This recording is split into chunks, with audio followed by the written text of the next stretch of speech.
పెద్ద పెద్ద నగరాల్లో, పెద్ద పెద్ద పట్టణాల్లో నిత్యము ఉదయం లేచి సాయంత్రం వరకు ఏదో జీవితంలో ప్రయాణం చేస్తూ కష్ట సుఖాలను అనుభవిస్తూ సాయంత్రం ఇంటికి వచ్చిన తర్వాత విశ్రాంతి తీసుకోవడానికి నాలుగు గోడల మధ్యలో బందీగా జీవించేటువంటి మన మానవ జీవితాన్ని కొంత ప్రకృతికి దగ్గరగా జీవిస్తూ ఈరోజు చూడండి, పల్లెటూర్లు వెళ్ళినా కూడా చెట్లు కరువైపోయినాయి.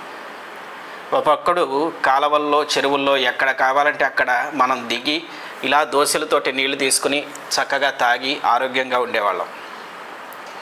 కానీ ఇవాళ ఎక్కడైనా సరే మనం నీరు కనిపిస్తే తాగే అవకాశం ఉందా? ఒక జీవం ఎక్కడైనా నీళ్లు తాగడానికి అనుకూలమైన వాతావరణం ఉందా? సమాజంలో నీరు దొరక్క డ్రైనేజీల్లో నీళ్లు తాగుతున్నటువంటి కుక్కలు కానీ, ఆవులు కానీ ఎన్నో అనారోగ్యాలకు గురవుతున్నాయి. మనం అలా బండి మీద వెళ్ళేటప్పుడు లేదా వాహనంలో వెళ్ళేటప్పుడు రోడ్డు మీద చాలా జీవుల్ని చూస్తూ ఉంటాం.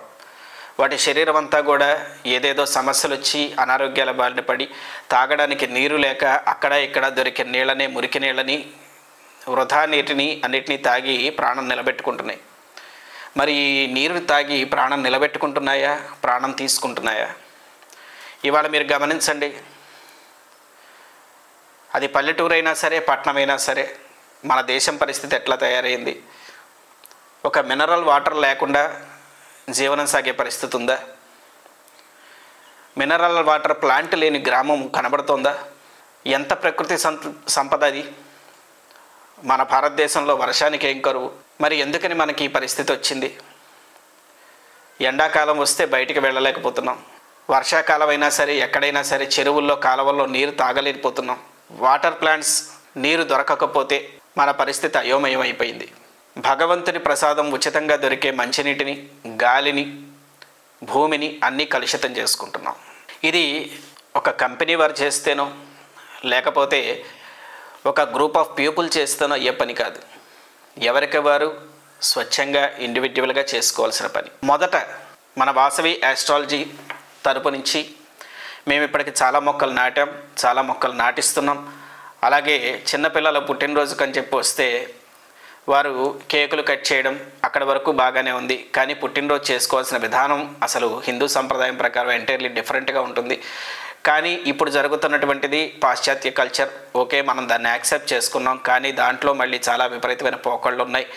అవన్నీ ఇంకా కొంచెం అతి పోకళ్ళు, అవన్నీ మనం మాట్లాడలేదు. కానీ ప్రతి పుట్టినరోజుకి మనం చెయ్యాలి అనుకున్న సంకల్పం ఏమిటి అంటే, ఆ పుట్టినటువంటి రోజు జరుపుకునే బిడ్డ ఎవరైతే ఉన్నారో ఆ బిడ్డను తీసుకుని బాధ్యతగా తల్లిదండ్రులు ఒక నర్సరీకి వెళ్ళి ఒక మొక్కని కొని, మొక్క అంటే ఏదో గులాబీ మొక్కో లేకపోతే కుండీల్లో పెంచుకునే మొక్కో కాకుండా ఒక మొక్కని, అంటే ఒక వేప, మామిడి, నేరేడు ఇలాంటి పెద్ద జాతి వృక్షాలకు సంబంధించినటువంటి ఒక మొక్కని తీసుకుని జాగ్రత్తగా ఊరిలో ఎక్కడైతే రహదారి లేదా మనం నిత్యం ప్రయాణించే దారిలో ఎక్కడైతే ఎక్కువగా ఎండ ఉందో, ఎండ ఎక్కువగా బాధ పెడుతూ ఉందో, ఎక్కడైతే కరెంటు తీగలకు అడ్డం లేకుండా ఉంటుందో ఆ ప్రదేశాన్ని సెలెక్ట్ చేసుకుని అక్కడ మొక్కని ఆ బిడ్డతోటి నాటించి ఒక వారానికి, లేదా ఎలాగో వర్షాకాలం రాబోతోంది కాబట్టి ముందు ఒక వారంలో వర్షాలు వచ్చేలోపు మనం నాటిస్తే ఒకసారి ఆ మొక్క జీవించింది అంటే మరలా తిరిగి వచ్చే సంవత్సరం ఆ బిడ్డ పుట్టినరోజు చేసుకునేసరికి నేను పెట్టిన మొక్క ఇంత పెద్దదయ్యింది, పెరిగింది అనే ఆనందం ఆ బిడ్డ ముఖంలో ఉంటుంది.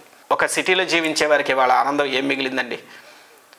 వారాంతంలో సండే వస్తేనో లేకపోతే వీక్ ఆఫ్ వస్తేనో ఒక రెస్టారెంట్కి వెళ్ళటం, ఒక 5,000 4,000 ఖర్చు పెట్టుకుని ఆర్డర్ చేసిన ఆహారం కూడా తినకుండా, ఏం చేయాలో తెలియక, ఏం తినాలో తెలియక, ఎక్కడికి వెళ్ళాలో తెలియక, లేదా వెళ్తే ఏదైనా మాల్స్కి వెళ్ళడం, అక్కడ కూడా ఏసీ లేకపోతే ఉండలేకపోవడం.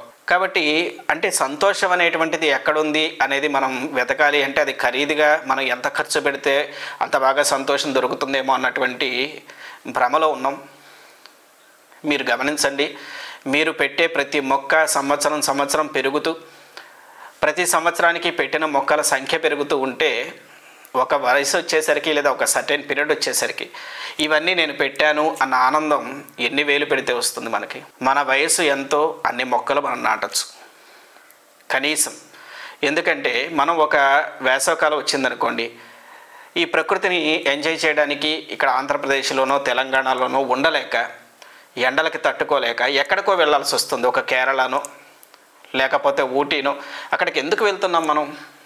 అక్కడ పర్యావరణం చాలా ప్రశాంతంగా ఉంటుంది, అక్కడ చాలా చెట్లు ఉంటాయి, ఒక అరణ్య ప్రాంతంలాగా ఉంటుంది అని కదా మనం వెళ్తున్నాం. ఆంధ్రప్రదేశ్లో, తెలంగాణలో ఉన్నటువంటి ప్రజలు, తెలుగువారు ఇంటికి ఒక మొక్క నాటిన 2-3 సంవత్సరాల్లో మన రాష్ట్రాలన్నీ సస్యశ్యామలంగా తయారవుతాయి. కాబట్టి చెట్లని నరుకుతూ ఉన్నటువంటిది అవసరాల కోసం చేస్తూ ఉన్నారు. కానీ అదే క్రమంలో చెట్లని పాతిపెట్టడం కూడా, చెట్లని పెంచడం కూడా చాలా ఉపయోగం, చాలా అవసరం. ఆక్సిజన్ లేకపోతే, ఆహారం లేకపోతే కొన్ని రోజులు బ్రతకగలమేమో, గాలి పీల్చకుండా క్షణం కూడా బ్రతకలేము. మరి మనం నిత్యం ప్రాణంతో నిలబడాలి అంటే శ్వాస తీసుకోకుండా ఉండలేం కదా, శ్వాస లేకుండా ఉండలేం కదా. మరి మన ప్రాణాన్ని నిలబెట్టే శ్వాసని, ఆక్సిజన్ని ప్రపంచానికి అందజేసే మొక్కలు కరువైపోతున్నప్పుడు మన శరీరంలో ఆక్సిజన్ ఎట్లా పెరుగుతుంది? మనకు ఆరోగ్యం ఎక్కడి నుంచి వస్తుంది? భావితరాల్లో మన బిడ్డలకు ఎక్కడి నుంచి వస్తుంది? కాబట్టి అందరం కూడా ప్రతి సందర్భానికి ఒక సంతోషమైన, బాధైన మనము, మన బిడ్డలు మనం చేస్తే చూసి మన పిల్లలు చేస్తారు. కాబట్టి ఇది ఒక సంప్రదాయంగా, మన సంప్రదాయంలో దీన్ని విలీనం చేస్తూ చెట్లను నాటుకుంటూ వెళ్ళాలి అని ప్రార్థన.